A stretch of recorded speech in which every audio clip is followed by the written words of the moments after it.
Also tweet that we're going live.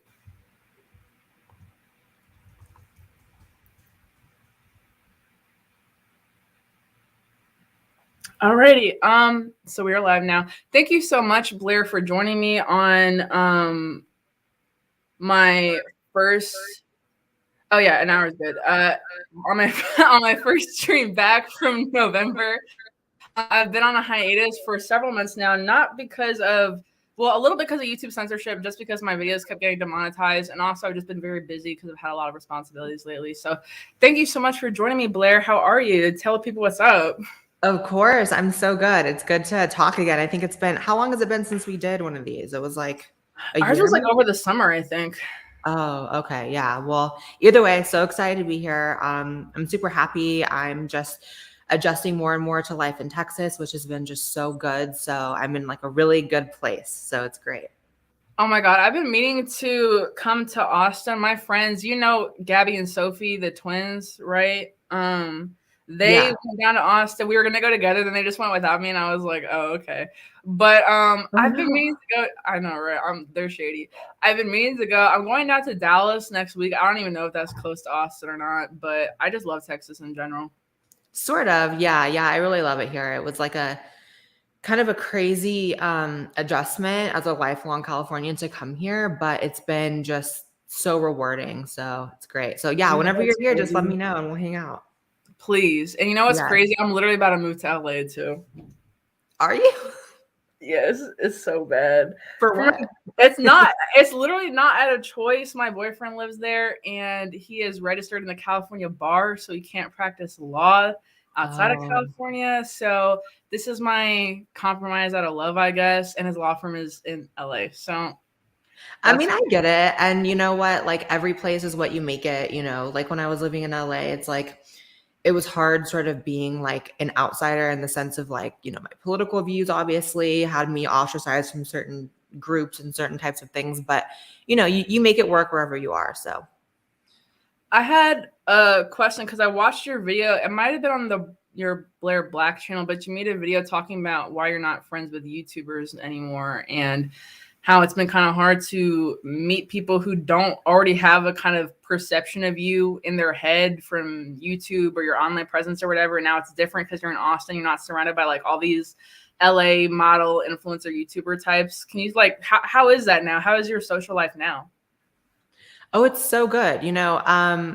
So when I was living in LA, obviously, people who know anything about me know that I don't politically align with 90% of people that are in LA. Although, honestly, the people that are super lefty in LA, it's almost always performative because it's sort of a survival mechanism. You can't be in the entertainment industry. You kind of can't really thrive in the city unless you at least have the front of being a lefty. So even if you aren't really, you'll say you are. Most people will.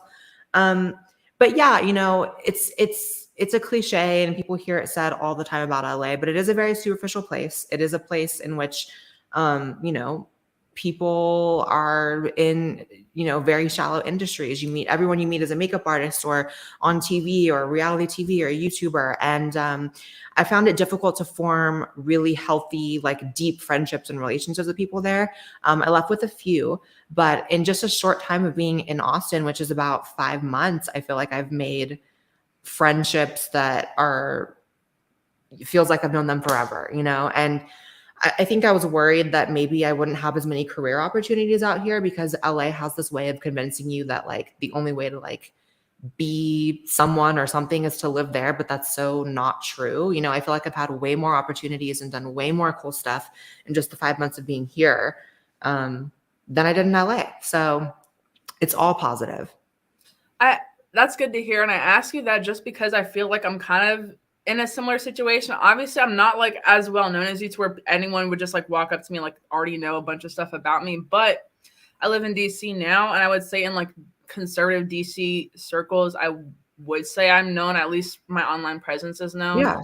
And there's also a stigma that's like you can't make it in politics or political commentary or journalism or anything about what I do if you're not in DC. So me moving to LA and away from people who already know who I am and stuff is just going to feel weird for me. So that's why I asked that, because I'm a little bit scared. I have really no desire to move to LA other than the fact that my boyfriend is there. Like I know that it's a toxic superficial, artificial place. So I'm just like, yeah.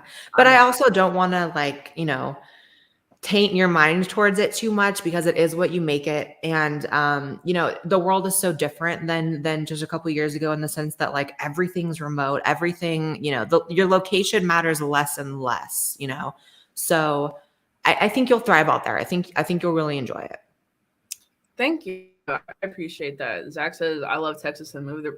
Bruh, I can't. I'm sorry. I can't. I'm so proud of you because I feel like all these people are all bark and no bites. All these people in California talking about, I hate California. I hate Gavin Newsom. And then they still live there. They still pay taxes there. And they have no plans of moving. So I don't really understand the logic of that. I commend you for actually sticking to your words and moving to a red state when, you know, you said that's what you were going to do. So well, it's because it's because like, I don't want to, and again, it's weird to even talk about this because you're moving there. So it's like, I don't want to like, no, honestly, give you, but like LA has this, I related it to Stockholm syndrome when I moved here because when I first got here, I hated it here, which is so crazy to think about because I'm so happy now just 5 months later. But when I first got here, I was like, no, like the pace is so much slower. The people are so like different. Like, and LA really has you thinking that like, you're nothing unless you live in LA, and it's so false.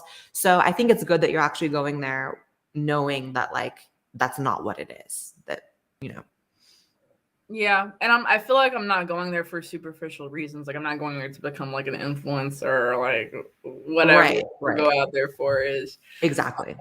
I kind of wanted to get started talking about the cancel culture drama. What's in the thumbnail is I wanted to talk about your video where you were kind of defending Joe Rogan and Jordan Peterson from being canceled, and they're mainly being canceled by Ethan Klein from the H3H3 podcast. And like you, I watched Ethan a lot in high school, and I feel like both of you and some other YouTubers kind of very much contributed to me becoming interested in politics in the first place. So it's really sad to see that he has just become something that he wasn't before. Like, I don't know if you had watched some of his old stuff, but he was very edgy, very politically incorrect, he might have been socially liberal, but he was just nowhere near like the progressive ideologue that he is today. And it's honestly really clear that he doesn't know much about politics and just doesn't know what he's talking about most of the time. And I wanted to talk about that video just because you've been getting a crazy response to it. I'm sure you don't read all the YouTube comments, but I just saw the YouTube comments were just like a bunch of mindless Ethan fans talking about how just basically straw mans and calling you basically like the trans pick me girl, which I find kind of transphobic, ironically. And I just wanted to hear your thoughts on that. Well, it's funny because like, and you can probably relate to this. It's like whenever you're a minority, whether it's racial, whether it's trans, whether it's gay, whatever, you get called things like that. And it's like, okay, so who's really the pick me then? Is it the people who like are falling in line with exactly what they're supposed to say for social acceptance and to fit in with people? Or is it the people that actually have the balls to say, well, actually, this isn't what I think, you know? So to me, that's just so fucking backwards. It's like, if I was a pick me, it would be so much easier to sit here and, read off the script of like, white people are evil. And as a trans person, I'm experiencing discrimination every day. And, like, I feel like I would have a show on CNN. I would have had a show on CNN like years ago, being who I am, but with the opposite politics. Like, so that to me doesn't really hold water. But, yeah, like I am definitely the person who, if I see someone getting, what I perceive to be, hate that isn't warranted, or, attacks that aren't warranted, like Joe Rogan has been and being pelted with, I'll definitely say something, like, I think Joe's a really, really good guy. I don't think anyone, whether they're his fans or his detractors, are under any misconception that he is like an expert on anything he talks about. He just has conversations. And it mirrors the types of conversations that regular people have.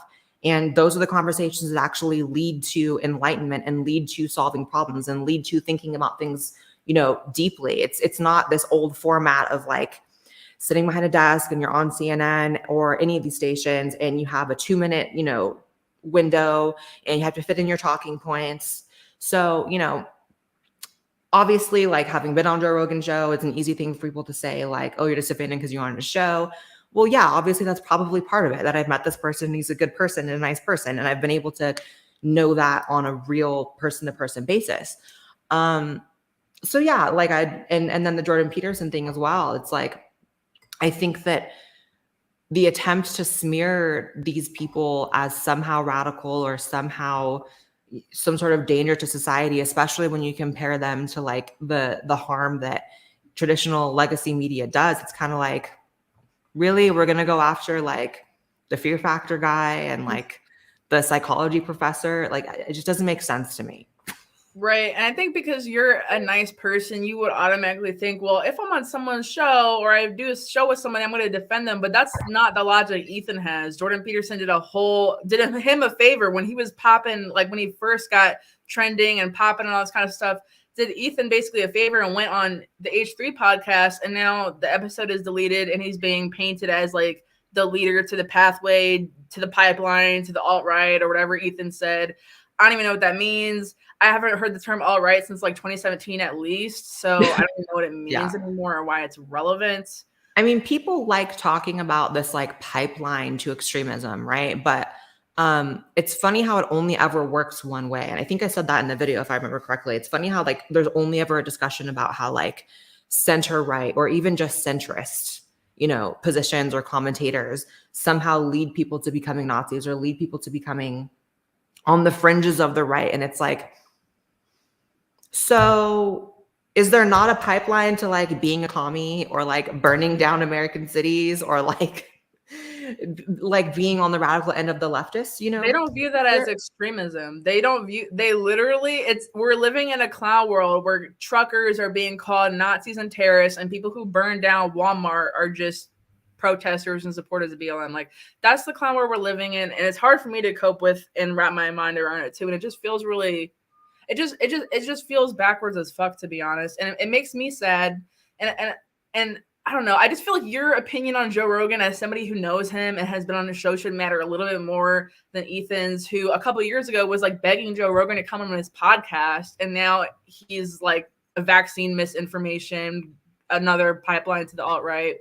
I don't get it. I mean, well, that's how typically, yeah, that's typically how it works. Is like on the internet, it's like if someone's of use to you, you're gonna kiss their ass or you're gonna want to work with them and you want to get what you can out of them. And the second it's more beneficial to attack them, they'll do that. You know what I mean? So it's no, whenever you see someone attacking someone, and we can use Joe Rogan as the example, like pay attention to what else is happening surrounding that. So was Joe Rogan also being attacked by every mainstream media network? Was he also being attacked and canceled by like people on Twitter? It's like people like to pile on. It's like, if you really stand for something and you really think Joe Rogan is some bad person, I would have liked to see like that being said when he's not being attacked by everyone else in the world. Like, why do you have to join some mob mentality and like be part of the pack? Like, if you really stood for those things, you would have said them before CNN said it, Absolutely. I think I was talking about this on another stream I was on recently on somebody else's channel, but basically there was this little white girl who I guess is a cryptocurrency influencer or something, but she was tweeting about Joe Rogan saying he has to stand up and take accountability for his actions, because there was like that compilation of N-word clips that were completely taken out of context that went viral.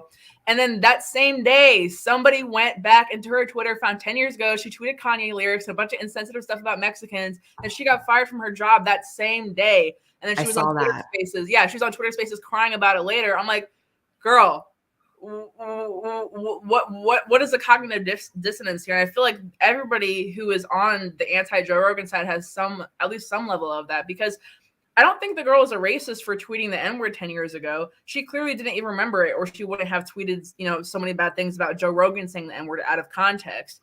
It just goes to show how what you say out of context, what you say 5-10 years ago, it doesn't pertain to the person you are today. But that's the culture she has cultivated on her page. That's why she got canceled. That's why Whoopi Goldberg got canceled. That's the culture that she has cultivated on The View.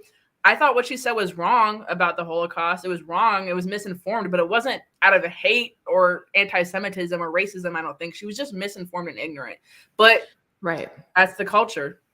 And you should be allowed to be wrong about things, you know what I mean? And obviously there's a higher standard if you are a public figure, that if you get something wrong, it's going to be way bigger repercussions. But you're absolutely right. It's like the hypocrisy of so many people, it illuminates why a lot of people are so sort of hysterical about calling out racism and every ist and every phobia. Because oftentimes these people are projecting who they really are. You know what I mean? Like I'll have people in the trans community who maybe disagree with me in my views. And their main sort of thing is like, oh, you have internalized transphobia. You hate yourself for being trans. Meanwhile, it's like, not to sit here and feel like I have to really prove anything, but I live a very awesome life. I'm very happy. Being trans brings me virtually no distress. But then you look at the profiles of the people that are saying this, and 99% of the time, they have all their mental illnesses listed in their bio. Their tweets are nothing about how, you know, they're miserable or they're depressed or they're sad or things in their personal life are going wrong. And I'm setting up a GoFundMe because I'm about to go homeless. It's like, it's always projection. It's always like something going on with them. So that's the perfect example of the girl who's going to sit there and act as if Joe Rogan saying the N-word 10 years ago out of context is somehow not comparable to her doing the exact same thing. But it's clearly, even if maybe she forgot that she said it. Maybe she genuinely didn't remember. So maybe she has egg on her face, but at the same time, maybe it's something in the back of your head. It's that like kind of like guilty conscious that you did it. So you feel like you're almost rectifying it by like attacking someone else for doing it. Yeah, hurt people for sure, 100%. And back to your you did a video talking about Matt Walsh's debate on Dr. Phil, and you said in that video that you were like perfectly okay with the concept that you were born a biological male and you will be a biological male who just presents as a trans woman, and that's fine. But it seems like the people who are mad at you are people that can't accept that. It's usually trans people who are saying, no, I am a biological female, or no, I am a woman. There's nothing different about me than a cis woman or a biological woman or whatever have you. Is that what you see as well? Yeah. And you know what? I actually think that's very sad. And I'm not saying that to be funny. I think that's genuinely like, that must be a very depressing thing to have to sort of, I mean, to be frank, lie to yourself for that sort of validation. You know what I mean? It's like I saw a video on, I think it was Libs of TikTok, but maybe not. There was some viral video on Twitter today, which is a great account. Yeah, I love her. But there was some other video, may not have been for her, but was this trans woman who was going on and on about how like she was having period cramps and like menstruating and all this stuff. And I'm like, she genuinely was convincing herself. It was clearly a video trying to tell herself this. And it's kind of like, why do you have to do that? I mean, I understand that like being trans is like painful for a lot of people, but for me, I guess it just comes down to who you are. I've always felt like, okay, well, I'll harness like that pain that I felt in the beginning to work harder to reach my goals and to live a better life. But a lot of people, they sit in that, and it's like they need other people to join in on like this like fairy tale they've created. And it's kind of like, it's really dark if you think about it. And it makes more sense why they're so like, they hold on to these like very radical views about gender and about life and society with such a tenacity, because to let go of that is almost to let their entire sense of identity go. But it's like, my sense of identity doesn't rest on if I'm biologically male or biologically female. It rests on like the kind of person I am, the kind of child I am to my mother, the kind of partner I am to my boyfriend, the kind of friend I am. And I think people don't have that. A lot of people don't have that. Why am I getting Jessica and Eve vibes from that? I feel like Jessica was like, you were gonna say for me. I'm like, what? No, oh, you could just leave the stream right now if I insulted you. No, I'd be like, bye. No, but from people from trans girls or trans women saying and claiming they have a period, that just reminded me of Jessica and Eve, because she was claiming that she used tampons and was teaching people it was just a whole mess. I remember that whole thing. It was yeah. I mean, and it's I think it's sad because, you know, as much as like I go to battle with these people, because I think that just because they're clearly going through things mentally, I don't think that makes it that's no excuse for me not to criticize them or to push back. You know what I mean? But at the same time, I'd be lying if I didn't sit there and think sometimes like, man, this is just really sad if they really believe that. And they do. And it's kind of like, you question how they like get through life. Like, how do you like pay bills and like go to work and get home and ride the subway or whatever you do day to day? Like, if you can't get the very basics of whether or I not you don't have a think they period. do. I'm not convinced that they leave the house or have jobs. I mean, like you said, half the people in your comments have like always have a GoFundMe in their bio talking about how they're about to get kicked out or about to get homeless or evicted or whatever. That's I don't true. think they have jobs or pastimes. And I see what you're saying. I did feel like a little bit bad for the two trans activists that were on Dr. Phil, the trans man and the non-binary person who just couldn't define what a woman was. Like they were so deluded that they could not say what a woman was, couldn't say it wasn't for them to define, it's up for women to define. And that's just, it is what it is. And it made me feel sad because they are just so deep in their delusion. And I don't know, it's taken them far in life, I guess. It took them to Dr. Phil, so good for them. I can't feel that bad about it. But Is that far though? Got you on the Dr. Phil show. That's true. I'm just saying I haven't been on Dr. Phil. I don't know. It just seems like it seems kind of cool, I guess. Yeah. I get what you mean. I was mad when they tossed your episode though, but I get it. If it wasn't super dramatic like the Matt Walsh and the trans debate, I get if they wanted something more dramatic than what you had recorded. I don't know what happened there with mine, but in regards to the Matt Walsh episode, you know, it was a really, really good example of how the two sides on this issue really just talk past each other. You know, it's almost like there was no communication in the entire like 15, 20 minutes, whatever they were talking. It was just like talking point going over your head, talking point going over your head. And it's not to say that they were both wrong or both right. I'm not being a fence sitter here, because I definitely saw Matt Walsh's side a lot more, not fully, but a lot more. But I felt bad in the sense that because I know that how like these shows typically work, they probably were lied and manipulated in the sense of that I highly doubt they were told that Matt Walsh or even someone that opposes them was going to sit there and like go back and forth with them, because I don't think they would have agreed to do it had they known that. Because not only do I know how these shows work, I know how those people work. You know, I've been trying to get someone like that to come on my channel for years. Everyone's like, Blaire, why do you never just like debate with a non-binary person or debate with one of these people? I'm like, do you think they would come on my channel? Like, it's just not a thing. There was a couple of debates back in the day I remember watching. Back in the day, but definitely maybe like when I was a little bit less known and like less hated by lefties, I guess. Maybe now it's not as possible, but you know, I've tried to like invite people on and like they'll cancel last minute, even if they do say yes. So I don't think they would have agreed to it if they would have been told Matt Walsh was going to be sitting there.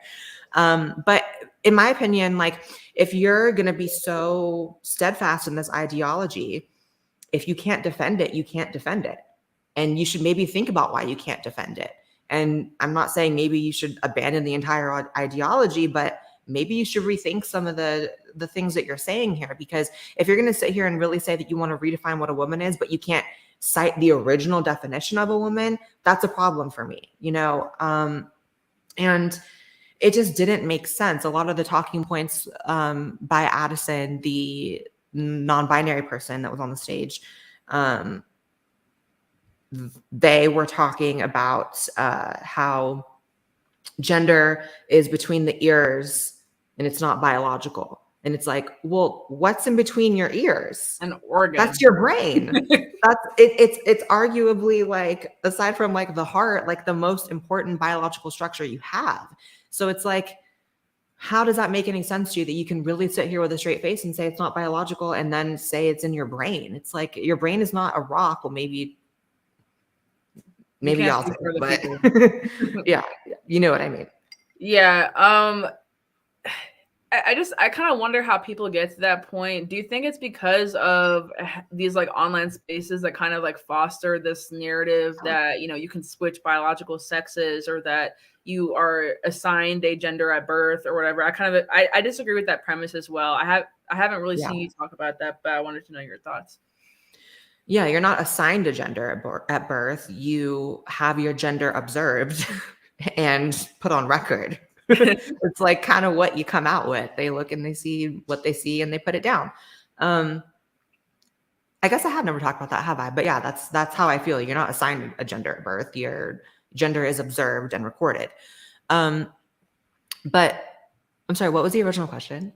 If this kind of mentality that you can switch biological Oh, sexes, is that like fostered from online spaces? Like, where is this coming from? Where's this idea coming from? 100%, 100%. Trans online spaces are some of the most toxic communities on the internet. They're some of the most culty places on the internet. And I've known this since before I even came on and started criticizing them. It's part of the reason why I started criticizing them online, because when I was very early in my transition, before I was a public figure and doing everything that I do, I was a part of them because I was one of those people that was seeking answers, and it was not nearly even as bad as it is now. So I can only imagine what it is now. But I started noticing even back then, it's like, I want to transition and I want, the knowledge on how to do it. I want to know what the necessary steps are because it is a roadmap.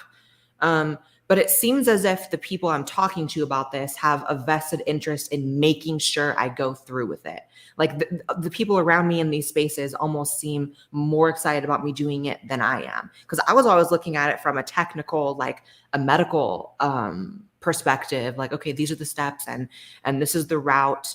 But for them, it was very clear.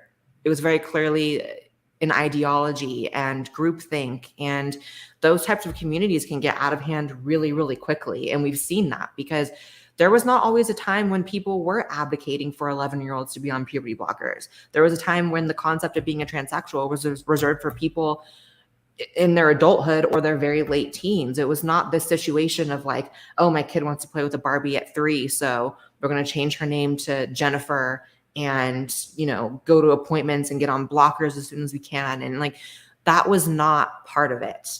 The bathroom situation was never really a situation until the media made it a situation.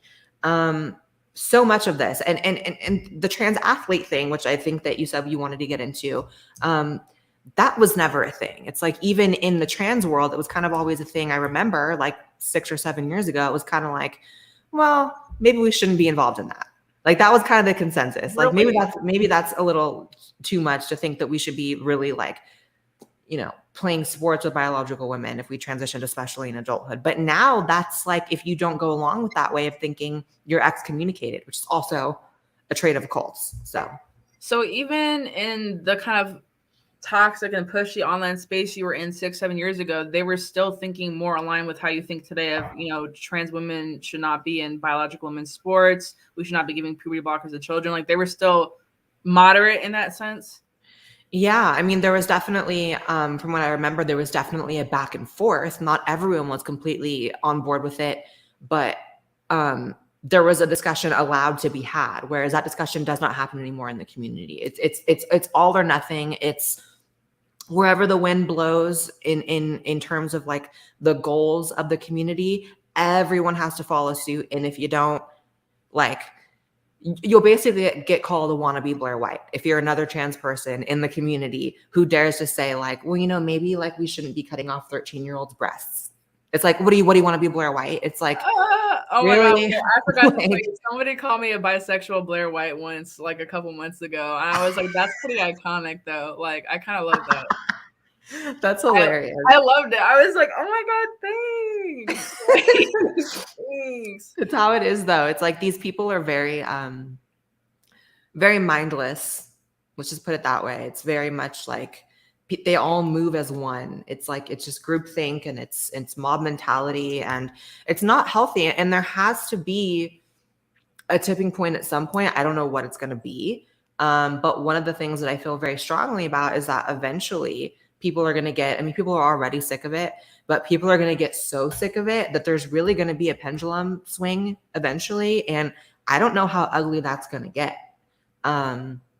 And so for everyone who would maybe want to place me in the camp of being anti-trans, the way I perceive a lot of what I do is trying to protect trans people from the harm that they're doing to themselves at this point, because it's not good.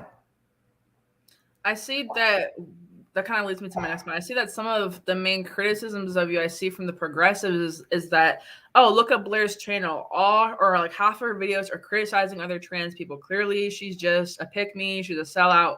Blah blah blah blah. But the way I see it is, it's you trying to hold your own community accountable and try to help your own community and try to kind of educate your own community on, like, you know, how to do better. Like, you know, debating Jessica Yaniv and exposing trans predators, I don't think that's a bad thing. I know you didn't see Ethan's response video to you, but that was one of his main points. And he scrolled through your channel. It's like, look at all these videos about trans predators. I was like, is calling out predators a bad thing because they're trans? What a horrible thing. Oh my God. Point. It was a horrible point to make. But well, it's funny because rather than, it's funny how people would rather question why I call out pedophiles who happen to be trans, and they don't question why other people don't call out pedophiles if they happen to be trans. Like, why aren't other people talking about these people? Why do they get a pass because they're trans? To me, that's a much more important question to ask than why I would have the audacity to question them if they're trans. And also, I completely disagree that I criticize trans people often. Like, I can't really think of any actual trans person that I have actually gone after. I mean, of course, if you want to include people like Jessica Yaniv or Locke Vade Manon or the GameStop trans, if you want to include people like that, sure. I don't really include people like that. I don't see any sort of kinship between me and people like that. I would say 99% of the trans people that I criticize on my channel are never people that have transitioned and don't plan to. I know there are people who have talked about, like A-Lock was talking about how children are kinky, and Jessica is talking about, or takes pictures in locker rooms with little girls behind her. Like, they're just creepy. They're not people you want representing the trans community. I think it's better to have a trans person, a trans woman, call them out to say, you know, look, this doesn't represent me. This doesn't represent us. But people take it the wrong way. Like, should a cis person be the one making all these videos? I don't know if that would be better or worse. Probably worse in the left side. So I don't understand the problem with you doing it.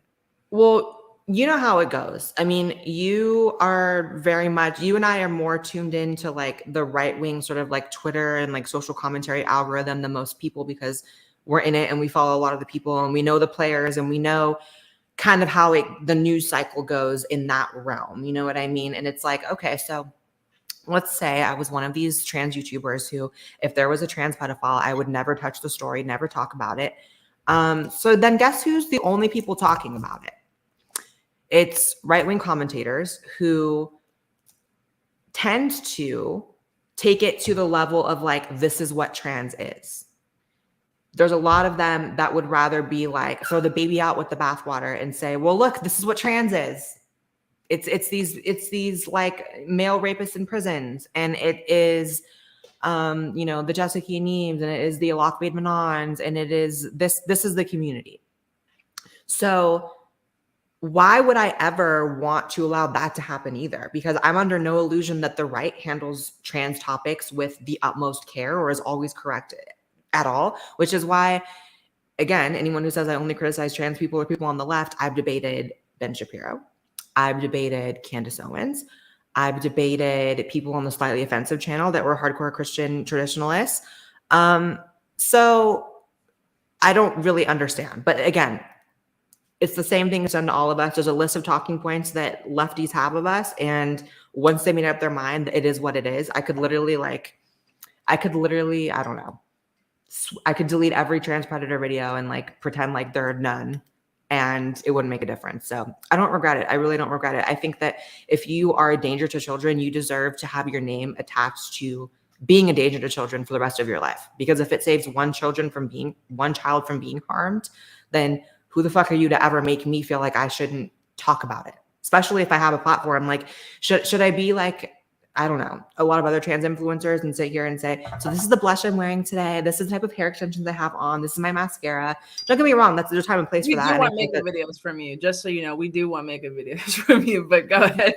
Right. I mean, I like doing a little bit of both, but the point is, like, if you have a platform and you have it in your heart to speak about things like that, then who is anyone to like make me feel like I shouldn't? Yeah, and that's, I think people act like that's the majority of your content when it's not. As somebody who has probably seen almost all of your videos for like the last 4 or 5 years, it didn't start off as a trans predator thing. That's only like kind of recently in the last 2-3 years that even happened because of Jessica and Eve, basically. And like literally, if you removed all your trans predator videos, there would still be like 90% of your content left. So I don't get that. And I totally agree with you. To me, it always came across as you just trying to shed a better light on the trans community and kind of exile the people who ruin the name of the trans community. And you've debated a lot of conservatives, but what people have said about that is, oh, look at her fraternizing with conservatives. Like the Candace Owens debate, she was calling you a man the whole time. She was being super rude the whole time. And people are like, look, she sits there and lets people call her a man. That's where she's a pick-me. Like, she's And brave. yet, I don't know. I think you're brave for debating a lot of conservatives who are against you.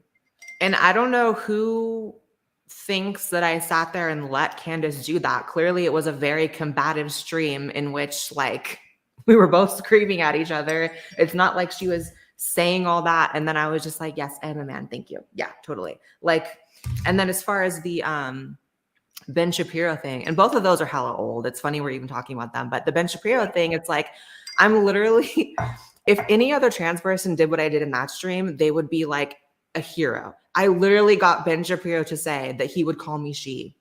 I watched that and I was amazed that you did that. I thought the example you used in the end that got him to concede his point was amazing. I remember you were saying, well, if people are sitting in a restaurant and you see Blaire and 3 other women next, you're not going to say that man and 3 other women, I want to go sit by them. You're going to say that table with women at it.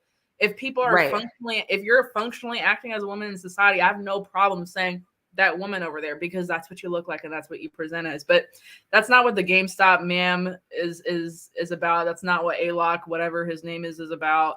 It's like these people have no, either they don't have the funds to, which I doubt that because these people are like super influencers now, but these people just don't want to put any effort into trying to transition. And I find that a little bit weird. And it seems even insensitive for me to say that because it's like, you know, that could be classist, like, oh, I don't have the money for it and stuff like that. But I feel like you can't get mad at people and kick over a GameStop display if somebody doesn't call you ma'am. And I don't know if that's transphobic for me to say anymore.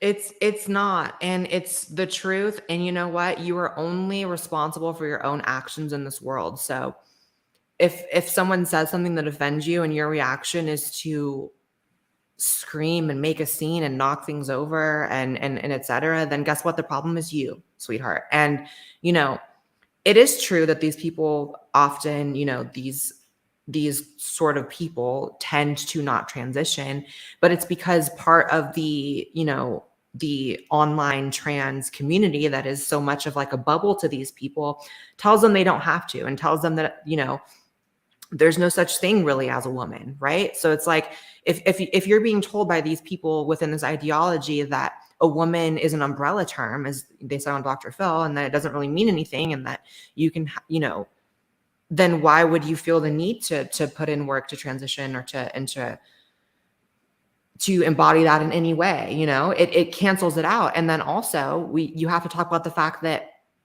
being a victim is a currency for many people, and within that sort of sphere online, there's no higher currency than being able to go on Twitter and be like, I got called a man today at 7-Eleven and poor me. And also here's my GoFundMe. And also this, it's like, it's like a self-fulfilling prophecy. It's like kind of like, you know, I talked about in the video about Addison on the Dr. Phil show. Like, I have no reason to think Addison's a bad person. You know, I have many disagreements. But Addison, you know, walks around with, you know, feminine clothing and a full beard and women's hair or whatever.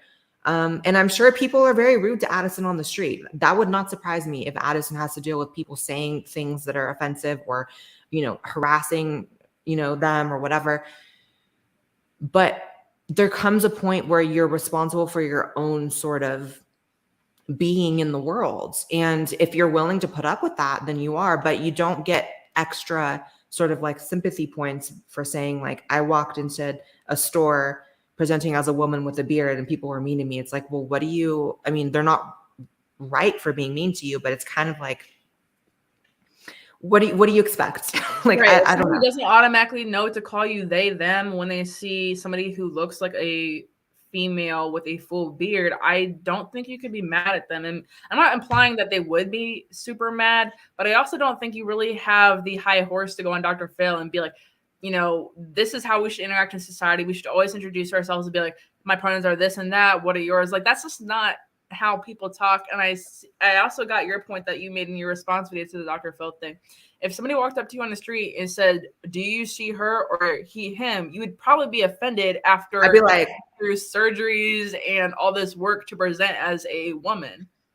yeah, but that is such a good way of highlighting how it's so different being non-binary and being, trans is like, that's the exact opposite of what I would consider to be a polite interaction. But yet it is a polite interaction to people that are non-binary and want, the rest of society to speak that way, And I don't think you'd have to be trans to be even offended if someone came up to me and be like, are you a he or a she?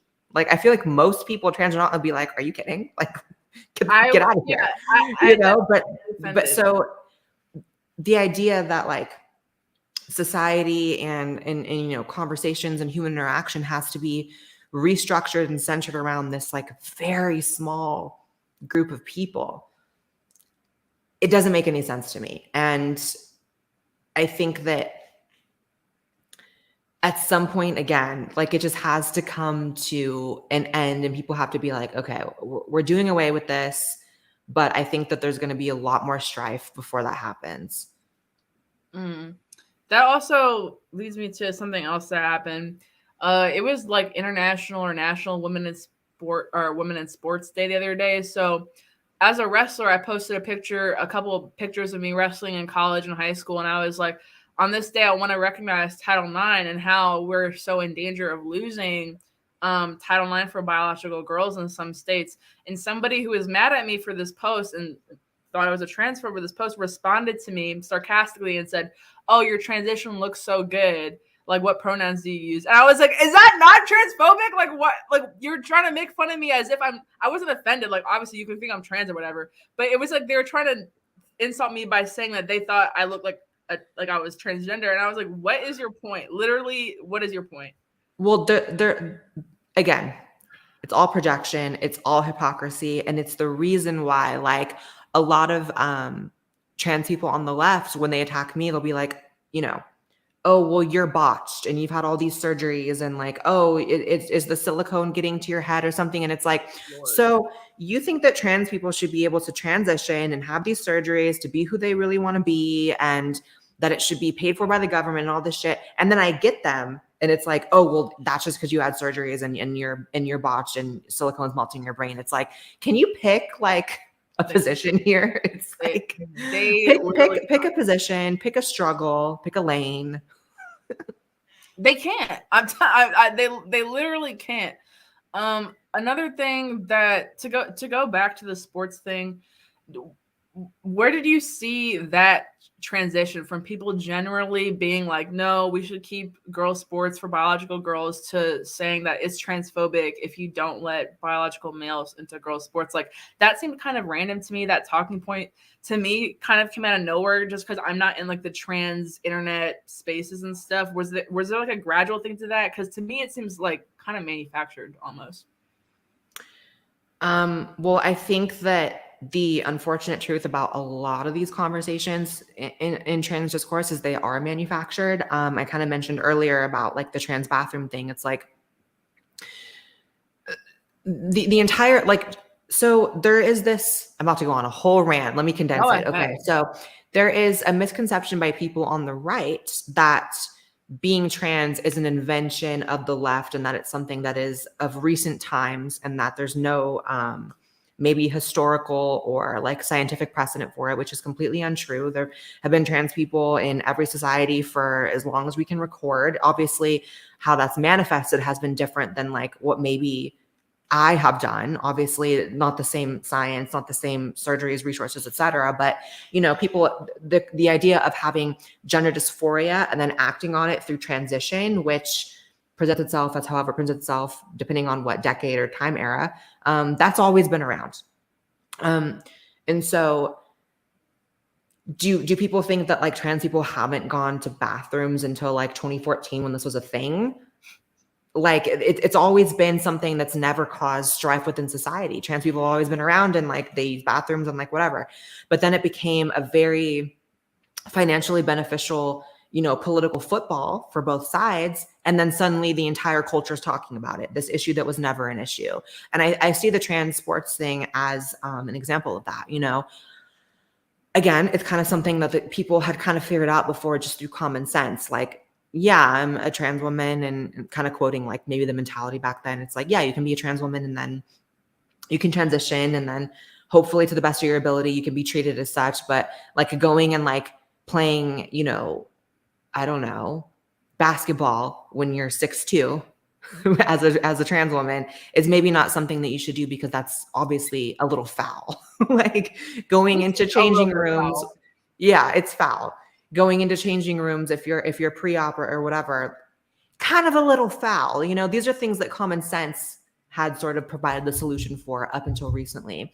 But unfortunately, the way it works is like the media decides to make it a thing, and then it really becomes a thing. So I'm not trying to even erase that it's all a thing now, because there are really trans women now that think that they can just go play sports, dominate the competition, and, screw the feelings of any women who have an issue with it. So it gives the illusion that this whole trans thing is so new, when it's like, really, no, it's just the ideological position that trans women should be in women's sports is new. And, it sucks because it's one of those things that I don't really see a lot of compromise on. I don't see the, for lack of a better sort of like caricature here, I don't see the Matt Walshes of the world ever coming around and being like, okay, yeah, it's fine actually for trans women to be in women's sports. I don't see the Addisons, for lack of a better caricature, ever coming around and saying, you know what, no, they shouldn't be. So the solution is like not so clear to me. All I know is what's right and what's wrong, which is like, I don't think that you should ever be forced, Olivia, to go wrestle a trans woman, whether she's twice your size or not, because even if she's your size, like, I don't know how tall or what you weigh or whatever. It's like funny because you're so petite and I'm like twice your size. Right. Right. And like, obviously there's like exceptions. It's like, you could whoop my ass. No doubt. I would never though. I know, but like the fact still remains that like when it comes to sports and the way we segregate them, it's on by averages, and it has to be like that because you can't account for every individual person. It has to be on averages. And I think just the general sort of new position that the community's in, which is the community has kind of positioned itself, has done it to itself as like a threat to women and children. And I don't think any movement can survive as long as they are deemed a threat to women and children. And people aren't entirely wrong for thinking that this ideology is a threat to women and children. You see things like the We Spot incident in Los Angeles. You see trans women, women's sports taking trophies. You see 13-year-olds on Instagram removing their breasts. These are very real things, and they're happening more and more. And so the way forward, in my opinion, which I'm speaking to a community that does not want to listen half the time, but in my opinion, the way forward is going back to this moderate place of like, it's okay to be in a different lane from someone. It's like, as a trans woman, it's like, I'm in a different lane than women. I just am. And to me, that's not a negative thing. To me, that's not any sort of statement about me being lesser or more. It's just the truth. And unless we can get back to that and see people as different, even though we try to pretend like we're all equal and the same, it's like we're not. We all deserve basic human respect and decency, but we can't all do the same things. We can't all be applied to the same things. And that's okay, because that's actually the beauty of life. I think that maybe this is problematic, but I think just because you are not constantly in people's faces like, I'm a woman, I'm a female, I'm a woman, I'm a female, that is just going to make more people receptive to your status as a trans woman, as opposed to people who have put in almost no effort into appearing female or to appear like a woman or to transition, constantly harping and saying you're transphobic if you don't view me as a woman. That's not going to make me like feel like I want to view you as a woman after that. And I will say that I grew up in a very religious household, and I grew up like very homophobic up until I was like an early teen. And this on it kind of manifested later into me being like, oh my God, I'm bi, and I hated myself for it.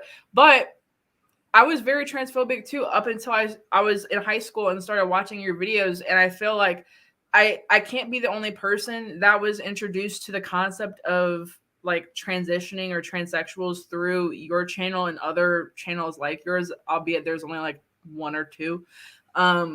And I feel like it does such a disservice to the trans community to shut down or to censor or to talk bad about you or channels like yours saying, oh, well, you're just trying to be a pick me or a sell it to conservatives. I was a very like Christian conservative, and now I like don't feel the same way about trans people as I did before, because you're a moderate voice who has denounced like trans predators such as Jessica Yaniv and stuff. And I don't know, it just seems like people don't understand that. They just want you to toe the line of the LGBT community without understanding the impact you've had, what I think is positive overall on the LGBT community or trans community. I really appreciate that. And I'm not trying to like make my head bigger here or anything, but the thing that does keep me going and the thing that does mean so much to me is that what you just said, which is like that you became less transphobic or more understanding of trans issues through my channel. It's like that's what I live for, because the people that are coming around and are like saying like, oh, I'm not transphobic anymore because of your channel, they're all conservative. There are no liberals that come to my channel, because I do have liberals that watch me, a lot of them actually. There are no liberals that come to my channel and have their minds changed about trans issues. I mean, maybe they'll become like less radically left about it, which is great as well. But there's no one on the left that comes to my channel and is like, oh, I hated trans people, so I saw your channel. I hear that on an almost hourly basis from conservatives and people who live in, you know, maybe red states where they don't think that they've ever been around a trans person, because the difference between trans people and gay people is there are a lot more gay people. So it's kind of more difficult to dislike, hate, or not understand gay people, because whether people like it or not, everyone just knows a gay person. And if your family's big enough, there's going to be a gay person in your family. And we're in an age where like you'll see two guys, even in some areas that aren't as gay friendly, holding hands or being couples or whatever.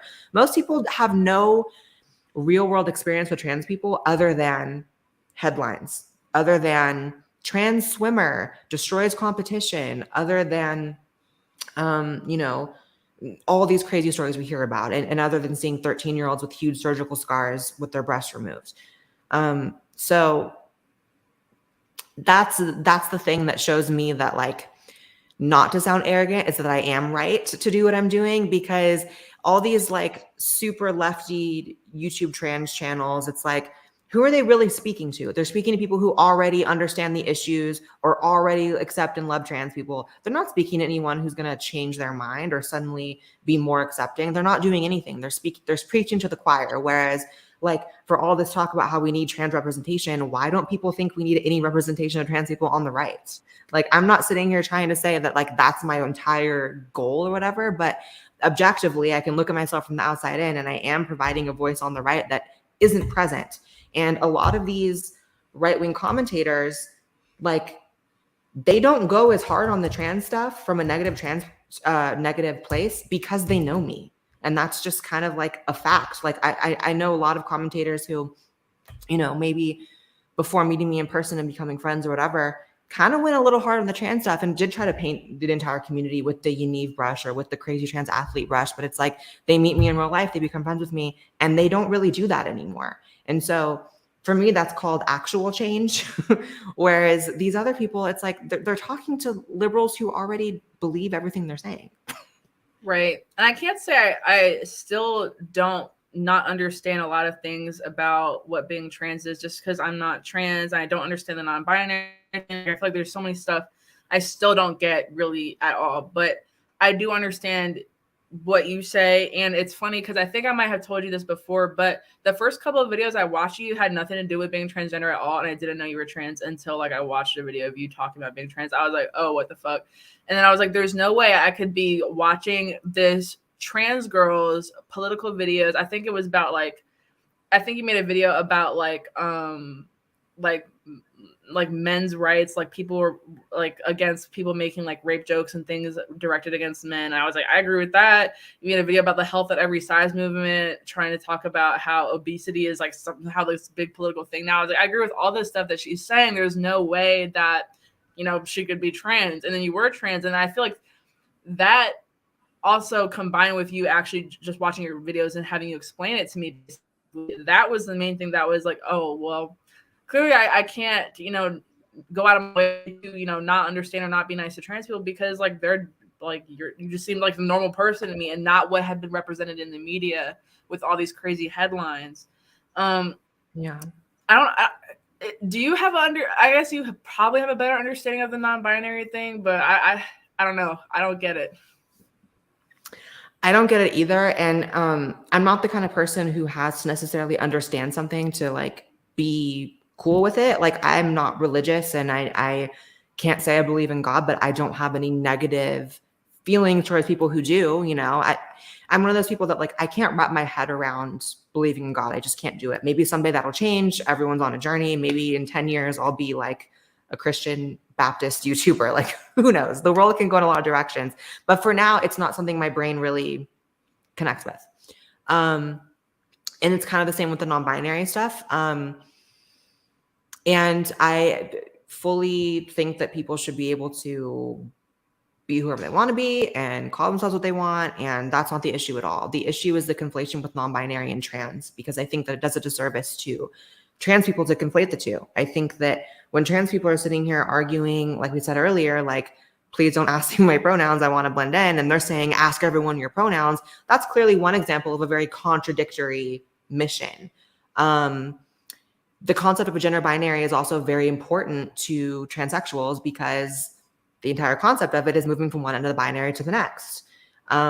So that to me is an example of a contradictory mission. So to me, it just doesn't make sense on like a simple, like black and white level, how they could be the same. It's the same as saying that to me, like gay is the same thing as straight. It's like, no, they're both sexual orientations, but they're clearly antithetical, you know, and both deserve respect. But why are we pretending they're the same thing just for the sake of being politically correct? It doesn't make any sense to me. Right. That's basically the part I don't understand about the non-binary issue too. It's like, okay, if you have gender dysphoria, I understand that concept. I understand that concept because I've watched your channel. So are you going to transition? Well, no, I'm just going to dress in 90s clothes and cut my hair short. Like, okay. And 90s clothes. They all wear the same mom jeans. It's weird, dude. It's really weird. They all dress weird. Anyways, but it's like they're going to make a fashion statement, I guess, and dye their hair and say I'm they, them. I'm like, okay, like, sure, but why? And I still don't understand why. And I don't think that makes me transphobic necessarily. And I also don't view it as the same thing as trans because, like we just said, they don't necessarily transition from one gender to the other or present differently. You just have different pronouns. Right. And there's this thing where you just have to ask people their pronouns now because they're not presenting any different way. So it's confusing to me. And they're also disingenuous because you can't tell me that you are capable of enough nuance to differentiate between pansexual and bisexual, which functionally are extremely similar. Right. You can't sit here and get so self-righteous and angry that anyone would conflate pansexual and bisexual and then sit there and really say that you can't understand why anyone would think there's a difference between non-binary and trans. It's like, come on. But again, it's not about being logical. It's not about, you know, being honest or correct. It's about towing the line, following the ideology, no matter how radical it gets. And it's led us into a place where LGBT acceptance is actually going down for the first time in decades. And that's another reason why no one can sit here and tell me that my way of advocating for trans people or LGBT people is so wrong and so misguided and doing so much harm when, okay, so then how is what y'all are doing working? Because it seems to me like things are getting worse. Clearly, y'all aren't steering us in the way we need to go. Otherwise, it wouldn't be like this. Yeah, me getting called a TERF for saying I was bi, not pan, really made me not want to understand the issue more because I was like, well, what the fuck? Like, okay, I guess I'm a TERF. I love when people call me a TERF. It's like, okay, so we're calling a trans person who is not a feminist a radical feminist who's against trans people. Great. So glad that makes sense in your head, but screw off. Literally screw off. Well, we're coming up on an hour. I don't want to keep you super long. And again, I apologize for calling you on Twitter because I literally hate when people do that to me. But I went on like you don't understand how like I tweeted so much stuff that night and DM'd so many people that I was like, hey, come on my show. Like I tweeted at Shoe on Head all crazy. I was like, come on my show. Like, I'm sorry. I Well, apologize. listen, we're friends, so you can do that. It's totally cool. Thank you. And I do want to come to Austin. Is it weird if I pull up on you in Austin? Not next week. I'm going to Dallas, but at some point. Yeah, of course. Just let me know when you're coming and we'll definitely hang out. There's a lot of cool people down here. Awesome. I'm excited to meet the cool Texans. I'm tired of DC and I'm already mentally preparing myself for the idiots going to be in LA. So I just need some red state people to hang out with. Well, thank you, Blaire. You guys should go. If you don't already follow her on Twitter and Instagram and subscribe to her YouTube channel, you should. It's just Blaire White and it's Miss Blaire White on Twitter, right? Yeah, just search me up. I'm pretty sure I'm the only Blaire White currently. Yeah. So there's also Blaire Black, her other channel, which I also enjoy. Well, yes. thank you guys and have a great night. Thank you. Bye.